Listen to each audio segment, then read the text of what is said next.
Where are the shots from? I no get joy. I no get joy. You can't be killing my brothers and sisters. I left them behind to fight Boko Haram. You can't be killing them and you want me to have joy. I don't have joy in this country. Whatever the youth are doing, I'm in support of them. Life and direct. Be you who. I no get joy for this town. I'm a soldier. I'm a soldier. Hello and welcome to Today in the News on Vanguard Live. My name is Precious Chukudi and I have with my co-host Damnola Bushaki. Alright, we move straight to the front pages of the papers this morning. I'm starting off with Vanguard. And on Vanguard newspaper, we have main headlines, #EndSARS, a total paralysis as fires of fury grounds Lagos. The writer says tension, bonfires, attempted arson rock Lekki as Umahi declares curfew in Ebonyi. Security operatives gunned down 3 persons in Rivers. Police stations burned in Imo. 2 feared dead as protesters violent in Enugu. Policeman killed, another injured in Lagos police station's attack. 3 banks council set ablaze. Protesters raised BRT buses at Oyinbo Terminus. NPA, TVC, LCC, others. Staff of offices as protesters take over Oba of Lagos Palace. Aba Town Hall set on fire. Ondo PDP Secretariat, SARS office razed by hoodlums. NBA condemns killings of protesters, vow to sue Nigeria military. Soldiers have replaced SARS, says Stroinka. Condemns attack on protesters. Obasanjo cautions Buhari against use of force. Also, we have photo stories of day of arson in Lagos. Some business premises of some establishments in Lagos yesterday set ablaze. Stories above, we have killings of #EndSARS protesters must be investigated. Amnesty International. You can see that story on page 20 and on page 22. Why we turned off Lekki toll gate billboard, Tinubu.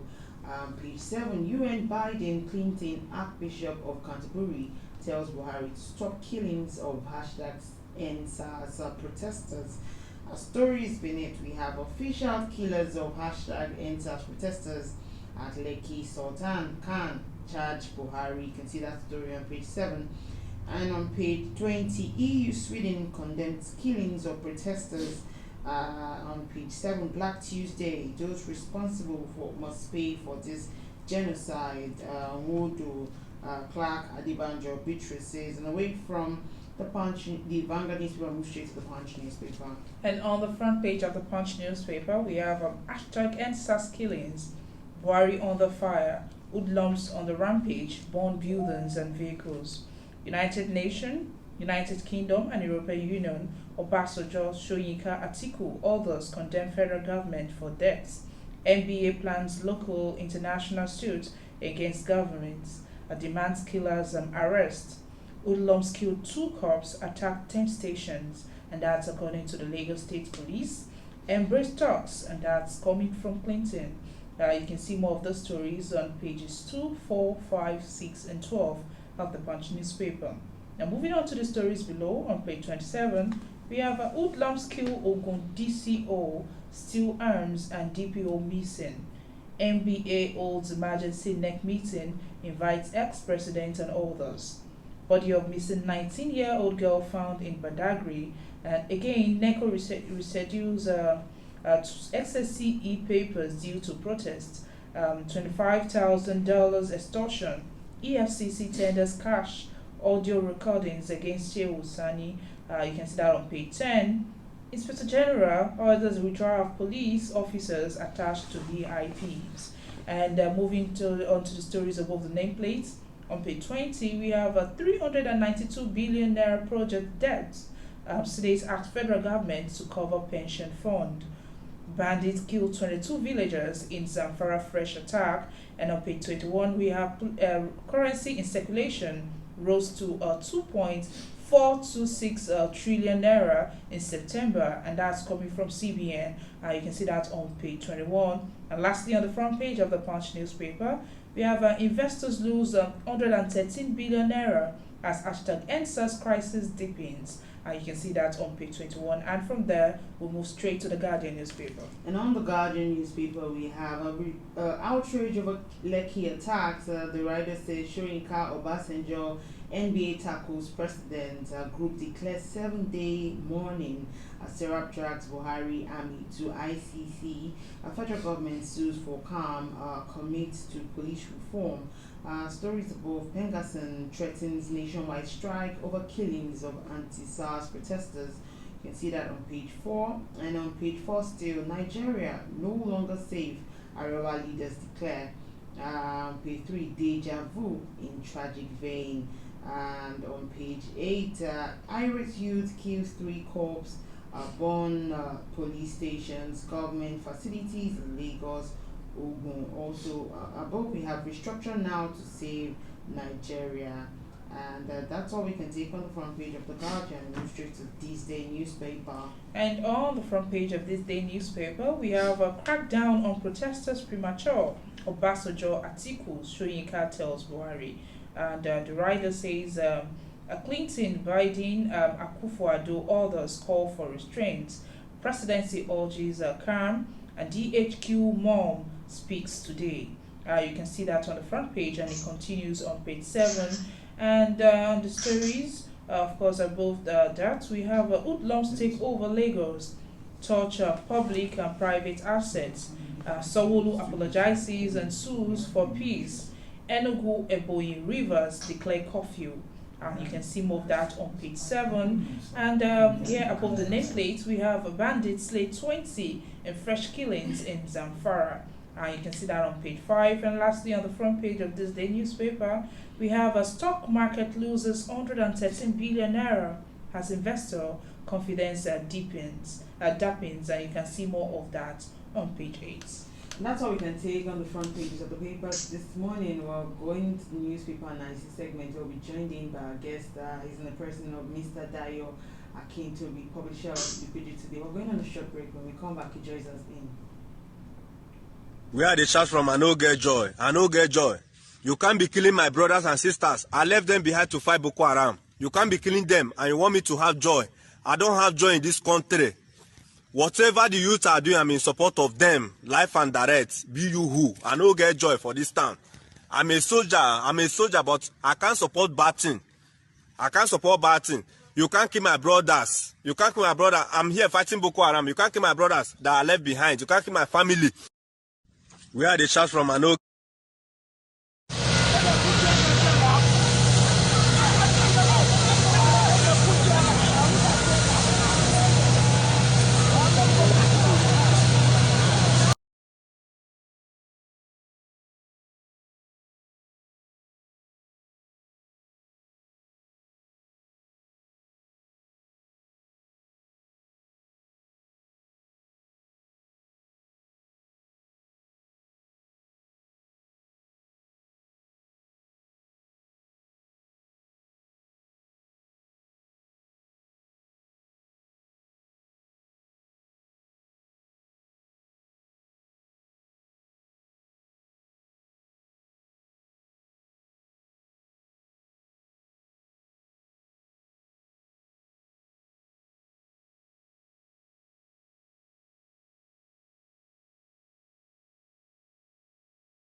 We had a shout from I no get joy. I no get joy. You can't be killing my brothers and sisters. I left them behind to fight Boko Haram. You can't be killing them and you want me to have joy. I don't have joy in this country. Whatever the youth are doing, I'm in support of them. Life and direct. Be you who. I no get joy for this town. I'm a soldier, but I can't support bad thing. I can't support bad thing. You can't kill my brothers. You can't kill my brother. I'm here fighting Boko Haram.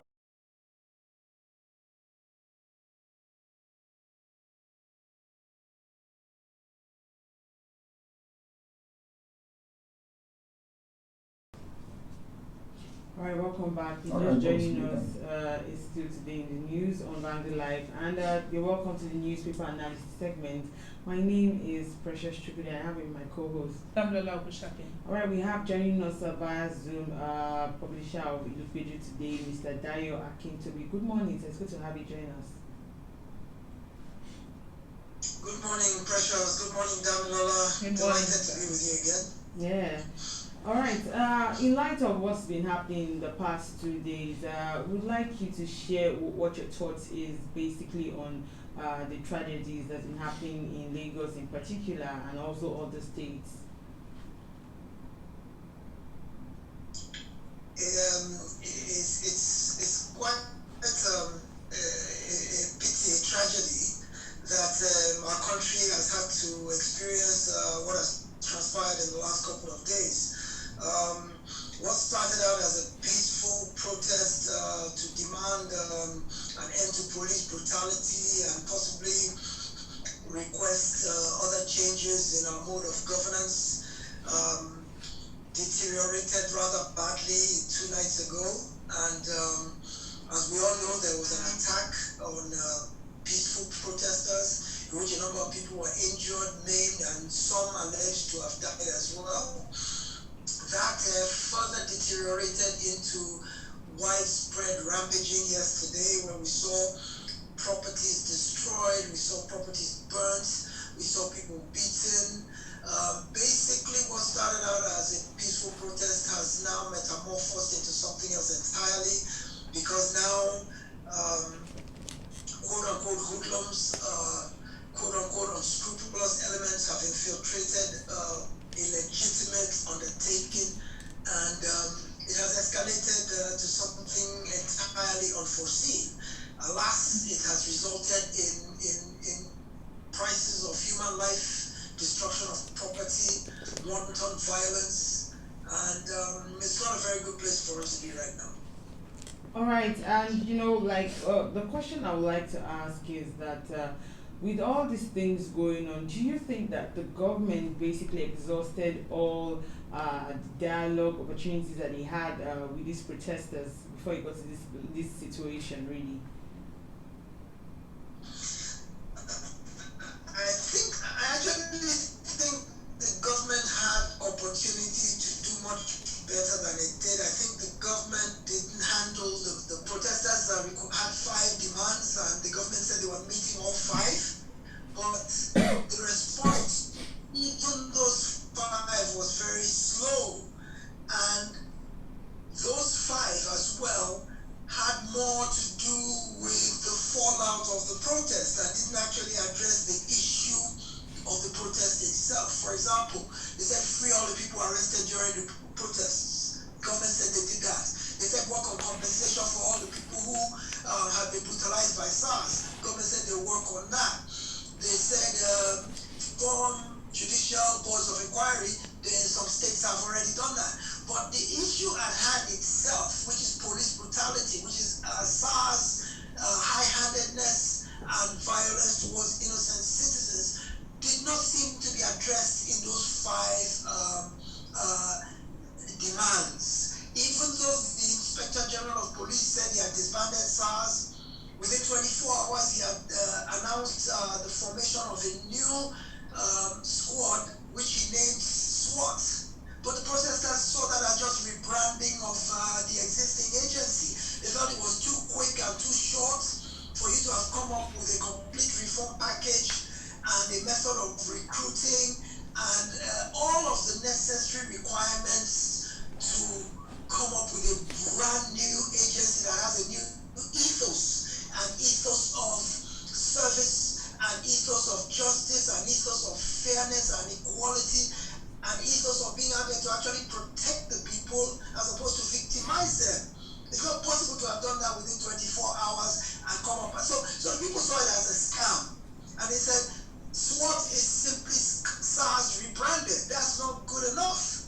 So this is the reason why the protest continued. And at that point, I think it was a golden opportunity for the presidency to have reassured the people. At that point, a press release was not adequate. Speaking through a spokesman was not adequate. The presidency should have come forward live, not scripted, not a speech and spoken from his heart directly to the protesters and said, my people, my children, I feel your pain, I've heard you, we're looking into these things, give me 30 days to get this done, give me 60 days to get this done, hold me to my word. And if within this timeline I don't get these things done, you are free to request my resignation. That would have resonated with the protesters. I'm sure if the presidency had done that, that would have quelled the tempers and calmed nerves, and probably would have led to people taking the president at his word. And they might have gone back indoors and would have averted this breakdown of law and order and loss of human life and loss of property that has occurred since 2 nights ago. So you think that the president's silence is causing more problems? I don't think so. I know so. I know so for a fact. Yesterday, the president himself issued a press release through his media spokesperson, Femi Adesina. The vice president also sent a series of tweets commiserating with those who lost their lives and appealing for calm. I don't think that those are adequate enough steps based on the situation at hand now. There's fire on the mountain. We are in trouble here. We're in the midst of a major conflagration. Nothing is adequate enough than hearing from our leader, hearing personally from our leader. Press conferences, press releases are inadequate, tweets are inadequate, spokespersons talking to us are inadequate. At this point, we need to hear from the horse's mouth. That's the only thing that can satisfy at this point. And I think by not having done that, it has exacerbated and escalated the situation at hand. Okay, one of the things that people have been wondering about is the billboard in at Lekki tollgate, and it seems that the Promo Media Limited was owned by Sheyi Tinubu, and yesterday on their Instagram handle, via their Instagram handle, they made a post, made a statement, and said that the putting off the billboard was actually due to the curfew. The curfew, based on the state government's curfew request. Now, what the question that people are asking now is, putting off this billboard, is there actually an ulterior motive to these, to putting off that billboard? It's difficult to know at this point.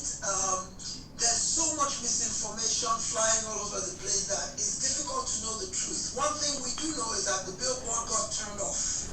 The MD of the billboard company has come out with an explanation, which on the surface, if you read that explanation or the press release he gave, on the surface it makes sense. What he's saying is that a 4 o'clock curfew had been declared. He had to release his workers at 3 o'clock to go home, so in violation of the curfew. And when they're going home, yes, you take him at his word. It's a logical explanation. He said they were leaving at 3 o'clock, they shut off the billboard. Now, 3 o'clock is not yet dark. At 3 o'clock in the afternoon, there's still daylight, we can still see each other. So I think we are reading too much meaning into the switching off of the billboard. There are conspiratorial undertones that are being suggested that, the billboard went off. The lights went off at dusk, and as the lights went off, the shooting began. So people are connecting all these dots as one large grand conspiracy that was pre-planned. Well, nobody knows the truth of that matter. I suppose investigations and inquiries will happen down the road that will reveal the truth. But at this point in time, all we really have to go by is the explanation of the MD of the billboard company, where he says, okay, you information. Mr. Dayo, you said the billboard was actually put up. Now, you said the billboard was actually put up, some hours before now. But the question people are asking is that billboard, they've never seen it go off. Okay. They've never seen it go off. So does it mean that the staff there works 24 hours even before that day? And the billboard apart from the billboard going off, now if there's an explanation to that, why were the CCTV dismantled? That's the question people are asking. Well, what I heard from the CCTV issue is a different company entirely, but what I read from the CCTV company was that it was never dismantled. dismantled, that you can't even reach it by hand, that it is up so high that you cannot climb a small ladder and get to it, that you need a specific type of equipment like a scaffold or a crane to get to where the CCTV is. That what they saw the man carrying, or what they saw the man with the LCC jacket carrying, was not the CCTV. That's why I'm saying a word of caution for everybody here. There's so much misinformation going on out there that we really don't know what is the truth. So the Lekki concession company is saying, if you go there now, you will still see the CCTV. It's not something that any average worker can reach up and just unscrew. So how do we know that it is actually true that the CCTV was removed? We don't know this. Well, look, Billboard company, from what I understand, they said that they have a standby generator so that when they lose power, they have a technician who switches over. So from that explanation, it's not impossible to believe that there's somebody there 24 hours. And the reason we always see it on is because when they lose power from the IPP, there's a technician to switch over to their generator. They claim that they supply power to the protesters for their music, for their lights, for everything that they did at the Lekki Plaza, that they supply power. And so they have to have technicians on standby all the time. But because the curfew was coming up, they had to shut down operations and send their technicians home. That is the reasonable explanation. Is it true? Is it false? I don't know. And you don't know. Okay, now, Mr. I want to ask you a question now. The men in the army uniform, because according to the statement that came out, that those were actually not military men. Now, the men in army uniform, what do you have to say about that video itself? I want to get your opinion on that. Very good. Now, there are conflicting versions about that as well. I saw the video where the army people were approaching the toll plaza and the person filming was filming from behind. What I saw from the person filming behind, I heard shots and I saw flashes in the air. I saw firework-like things in the air, which leads me to believe maybe they shot in the air, maybe they shot in the crowd, I don't know. But one thing I do know is that there was military presence at the toll plaza when the shooting began. Now, was it proper to send soldiers out to a peaceful protest? I think that was an overreach by government. Granted, there was a curfew from 4 o'clock. I think the governor recognized the fact that people couldn't get home in that short time and they extended it to 9 o'clock. I think they should have allowed people to go home on their own volition. I don't think any security forces, especially not the army, should have come out. The army is trained to shoot to kill. The army is not deployed in peacetime endeavors. So the army, the protest was peaceful as of that point. As of when even the lights went out, people were sitting down, holding our hands, waving the Nigerian flag and singing the national anthem. It was totally peaceful. There was no just call for the army to be out there, no matter what the explanation the army is giving. No point, no justification for the army to have been there. And it's my view that the army's presence is what led to the conflagration. It's the army's presence and they are armed that led to the breakdown of law and order, panic, stampede, shooting, whatever the case may be. So there's no justification for the army to have come there, and I think that was overreached by the government. Whether that was the state government or the federal government, we'll find out as the days come by. All right, let's talk about the curfew in itself, and do you think that with the level of vandalism that's been going so far throughout yesterday, we saw major establishment spots being demolished, even TV houses, stations demolished, and even the Oba's Palace, with the level of vandalism going on, do you think that the curfew in itself has sort of worsened the situation? Well, when you have a situation like this, it is perfectly normal to institute a curfew to try and calm things down so that everybody's off the streets. But this protest was already beyond that. We're in uncharted waters here. We've never had a well-organized protest like this one before. social media and internet played a role. The creativity and the energy of the youth also played a role. And so we never had to confront something as organized, as massive, and as diverse as this type of protest. So in the past, say, Curfew would have worked because everybody, immediately security forces would have been on it at all, because the bulk of the damage occurred after the curfew came into effect. That was really when a lot of the damage occurred. So because it had the opposite effect, instead of calming tempers, it enraged people all the more. And that was when it went on a rampage. Now, I do not for one believe that peaceful protesters are among those who are pillaging, among those who are robbing, among those who are vandalizing. I know that our NSAS protesters are law-abiding, peace-loving, God-fearing, patriotic Nigerians who are genuinely seeking reform and change, progressive change for our country.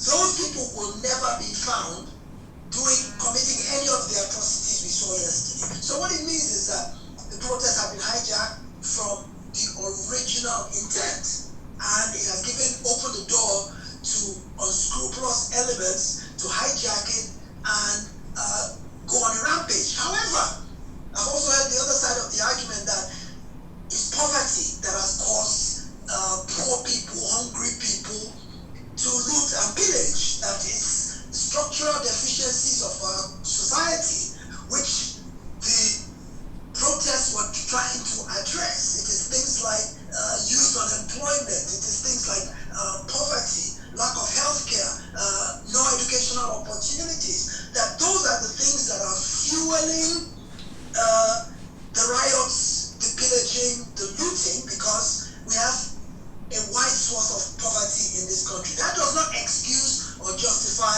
the fact that any of what happened has happened. Who are the ones who are losing from what has happened between yesterday and the day before yesterday?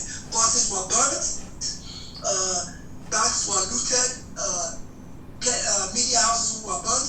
All of those institutions actually many of those institutions service the needs of the poor, of the working class and the poor. So we have more or less shot ourselves in the foot by what happened yesterday and the day before. And I hope that common sense will prevail.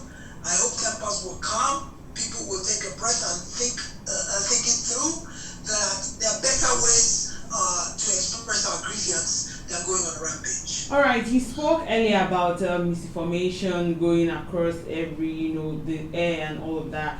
And one of the things like I spoke to you about before, we came on air was the fact that, as a result of most of what have happened on Tuesday, there are fake news traveling really fast about people who were, lost their lives during the, massacre. Like I told you about a girl in particular who, they like moving her pictures all around and saying R.I.P. For her, only for her to debunk the rumor and say she's alive, and that picture she even took it when she went somewhere very important. I want you to shed more light on the level of misinformation that is traveling really fast right now.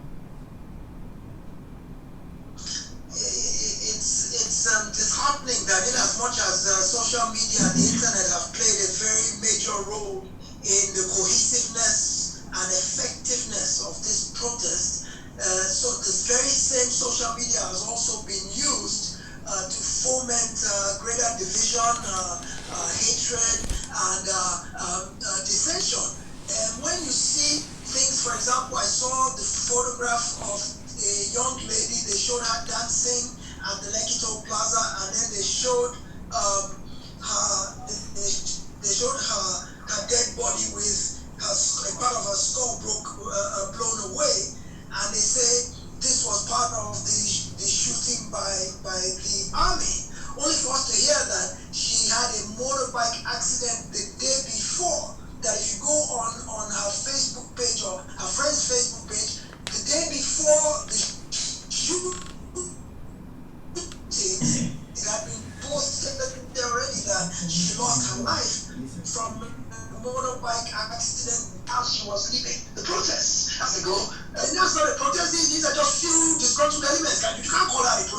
Guess what? That was from 2 years ago during revolution now. But they're playing it as if he just said it 2 or 3 days ago.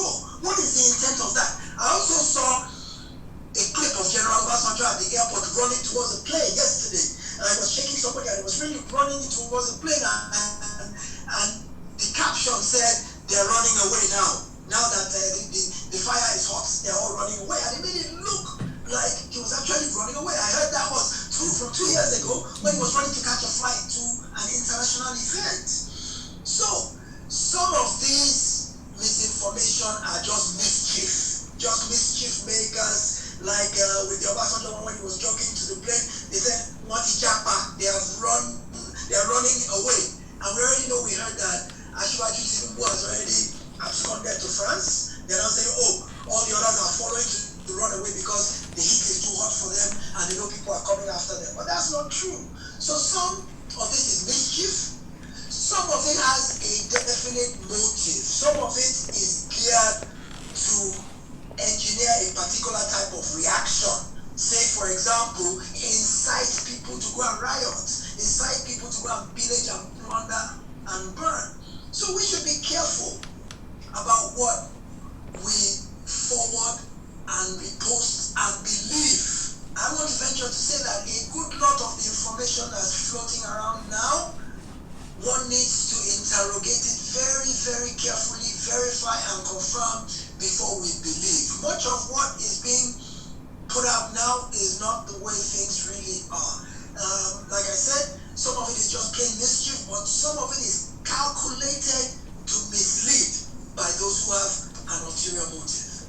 Okay, I still want to get your reaction on this. Do you think Nigerians, do you agree with politicians' statements and the people in government that the youth should stop protesting now and they should stop many of the things that is going on and they should give the government a chance to serve the people? Do you agree with that? Well, I don't think that's an issue of agree or not agree. I think that we should look at that from the standpoint of pragmatism.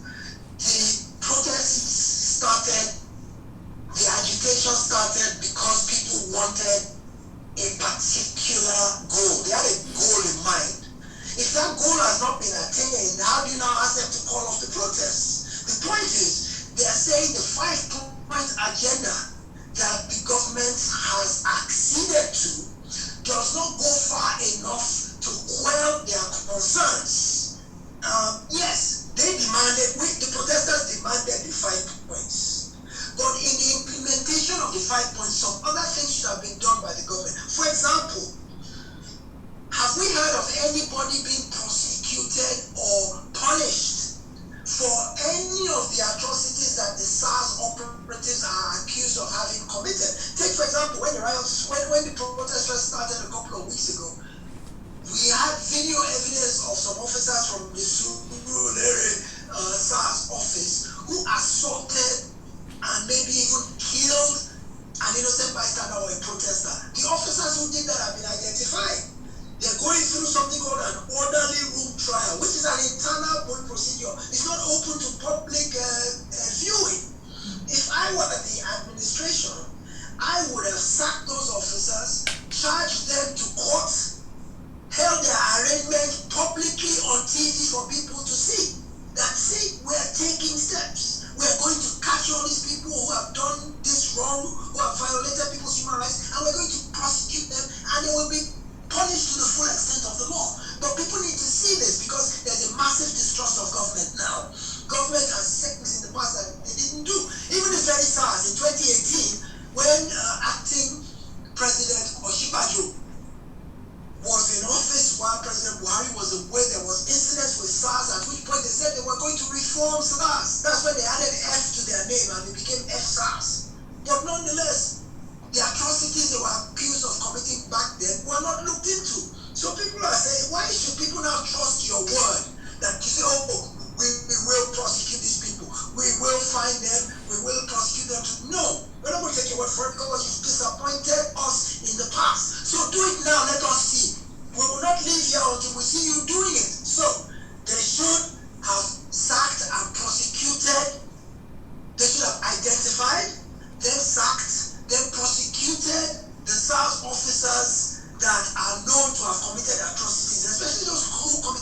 immediately while the evidence is still fresh, the victims are still here, the case is easy to make. Secondly, I think the president should have sacked the IG. There has to be a sacrificial lamb in what is happening here now. Somebody has to be sacrificed on the altar of the people's temper. And I think the IG being the head of the police, guess what? The IG is the boss of SARS. Whether we admit it or not, the buck stops at his table.